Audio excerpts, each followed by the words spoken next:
కాకపోతే కాదని చెప్తా. ఓ పూట మీకు నచ్చకపోయినా ఉన్నది ఉన్నట్టు చెప్పిండు ఆ పిల్లగాడని అంటారు. నాకేం గొప్ప కిరీటాలు పెట్టుకోవాలని లేదు, వజ్ర వైదూర్యాలు సంపాదించుకోవాలని ఆలోచన లేదు. ఈ పిల్లగాడు ఏదన్నా ఉంటే ఉన్నది ఉన్నట్టు కుండ బలగొట్టినట్టు చెప్తాడని మీరు అనుకుంటే చాలే.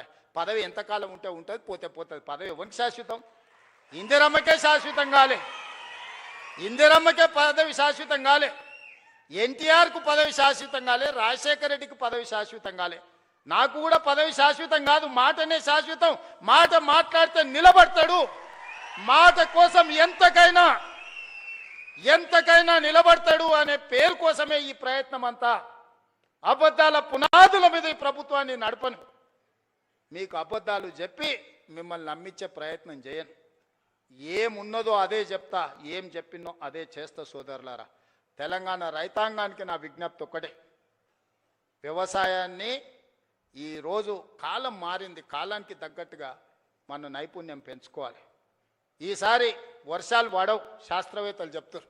ఎలీనో వచ్చింది, నీళ్లు తక్కువ ఉంటాయి, వర్షాభావం పరిస్థితి ఉంటుంది, వర్షాల మీద నీళ్ళ మీద ఆధారపడ్డ పంటలు వేయకండి అని శాస్త్రవేత్తలు చెప్పారు.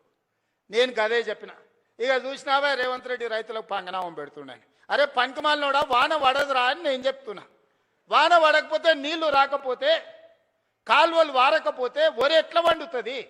కొంత తక్కువ చేయండి, తక్కువ నీళ్లతో వండే పంటలు వండించురా అని చెప్పిన. ఇది తప్ప? బజార్లో విలువ కలిగిన పంట సన్న ఓట్లు వేస్తున్నారు. కొన్నిసార్లు మనకు తెలియదు, మనకి ఎవడు ఏజెంట్ వచ్చి అమ్మితే గవ్వే తీసుకుంటాం.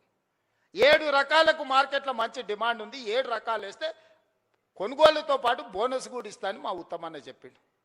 ఒక మంచి మాట రైతులతో, రైతు వేదికలలో ఆ ఇత్తనాలు పెట్టి రైతులకు అందుబాటులో తెచ్చి, మళ్ళీ ఏ ఓటి నకిలివి లేకపోతే అవోటి ఇవోటి మీకు మీ తలకు తలిగిచ్చారు కదా అని ఇవాళ రైతు వేదికలలో విత్తనాలు తీసుకొచ్చి మీ అందరికీ అందుబాటులోకి తీసుకొచ్చినాం. పంట మార్పిడి చేయండి అన్నాం. అవసరమైన ఇత్తనాలు మీ దగ్గరికి తీసుకొచ్చి రైతులకు కష్ట సుఖాలు మేము చెప్తుంటే తప్పుడు ప్రచారం, నోరు తెరిస్తే అబద్ధం. దేవుడు ఆ కుటుంబాన్ని మొత్తానికి శాపం పెట్టినట్టు, బిడ్డ ఒక్క నిజం చెప్పినా తలకాయ 1000 ముక్కలేసి వస్తారు మీరు, మీ జీవితాంతం అబద్ధాలే చెప్పుకుంటా బతుకుర్రని.